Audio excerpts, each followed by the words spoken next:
બધાના ઘરમાં નાસ્તામાં પૌવા તો બનતા જ હોય છે. બટાકા પૌવા, ડુંગળી પૌવા, સાદા પૌવા.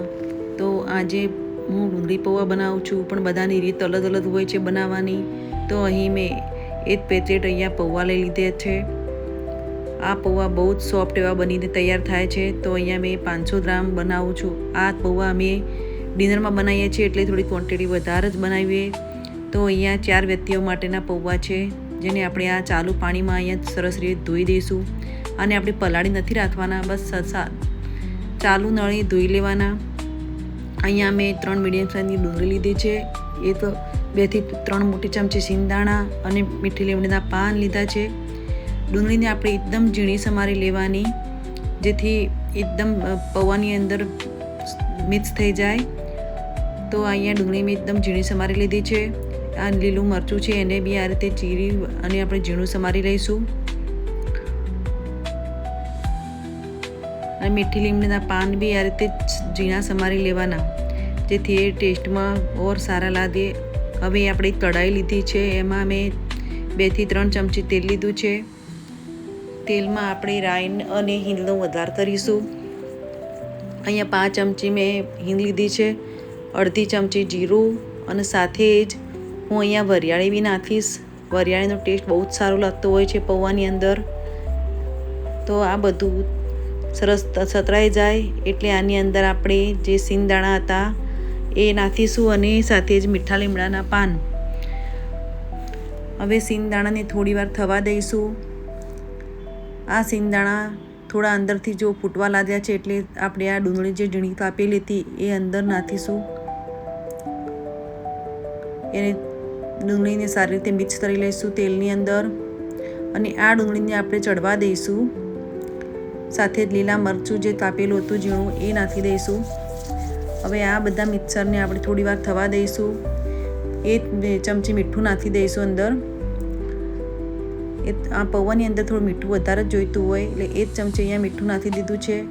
એને આપણે સારી રીતે મિક્સ કરી અને ઢાંકી અને 1 મિનિટ ચડવા દઈશું. અહીંયા ઢાંકીને 1 મિનિટ ચડવા દઈએ, જેથી આપણી ડુંગળી સરસ એવી સોફ્ટ થઈ જાય. અહીંયા સરસ હવે ઉપરથી આપણે મસાલા કરી લઈશું આમાં. તો અડધી ચમચી મેં અહીંયા હળદર, 1 ચમચી ધાણા જીરું અને અડધી ચમચી કાશ્મીરી લાલ મરચું લીધું છે. જો તમને તીખાશ વધારે પસંદ હોય તો વધુ બી નાખી શકો. તો અહીંયા આ બધા મસાલાને આપણે સારી રીતે ચડવા દઈશું. હવે તો આ મસાલાને બી ઢાંકીને આપણે 1 મિનિટ ચડવા દઈએ. તો જો મસાલા ચડી ગયા છે સરસ, તેલ આપણે છૂટું પડી ગયું છે, એની અંદર આપણે ધોયેલા પૌવા અહીંયા મિક્સ કરી લઈએ. જો તમે આ રીતે પૌવા બનાવશો, ડુંગળી પૌવા, તો બહુ જ ખાવામાં મસ્ત લાગે છે. અમે તો ડિનરમાં જ આ બનાવીએ છીએ. તો ડિનરમાં કંઈ બી ના સૂઝતું હોય તે શું બનાવવું, તો આ રીતે પૌવા બનાવીને ખાઈ શકાય. અને પૌવા બધાના ફેવરેટ હોય છે, તો બધા જ ખાઈ લે છે. તો આને પૌવાને સારી રીતે આપણે પૌવા મિક્સ કરી લઈશું મસાલાની અંદર.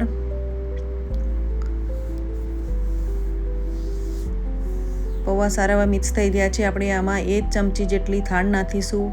આ ઝીણી ખાંડ છે, તમે ચાહો તો ખાંડનું બૂરું બી નાખી શકો, પણ અહીંયા પૌવા અને મસાલો ગરમ હોય છે, એટલે ખાંડ બી તરત જ મેલ્ટ થઈ જશે થોડીક વાર મિક્સ કરીશું એટલે. અને ખાંડને બી સારી રીતે મિક્સ કરી લઈએ. અને આમાં પાણી સ્પ્રિંકલ કરીશું, જેથી પૌવા એકદમ સોફ્ટ બની જાય, ડ્રાય ના થઈ જાય. આમાં આ પૌવા ડ્રાય નથી થતા અને બહુ જ સરસ એવા સોફ્ટ રહે છે. તો અહીંયા પૌવા રેડી છે. પૌવાની અંદર આપણે દાડમ બી નાખી શકીએ, પણ મારી પાસે આજે દાડમ અવેલેબલ નથી. તો અહીંયા 1 લીંબુનો રસ મેં નીચોડ્યો છે. તો અહીંયા આ પૌવા ખટ મીઠા બનીને બહુ જ મસ્ત તૈયાર થાય છે, અને ખટ મીઠો સ્વાદ બધાને ગમતો હોય છે. તો અહીંયા ઉપરથી મેં લીલા ધાણા નાખી દીધા છે. અને આ પૌવા ખાવામાં બહુ જ મસ્ત લાગતા હોય છે. અને પૌવા ઉપર બી તમે તમારી ચોઈસના મસાલા કરી શકો. ધાણાની સેવ ગમતી હોય છે, ધાણાની દાડમ ઉપરથી નાખી શકે. મને અહીંયા ટમાટર ગમે છે, તો મેં ઝીણું ટમાટર કટ કરીને લીધું છે. ટમાટર પૌવાની અંદર સારું નથી લાગતું, એટલે ઉપરથી જ આ રીતે ઝીણું કાપીને લીધું છે. અહીંયા સેવ બી નાખી, ભુજિયા સેવ છે જે હોય છે એ બી નાખીને ખવાય, પણ એ બી અવેલેબલ નથી. તો જો આ રેસીપી ગમી હોય તો please like, share and subscribe.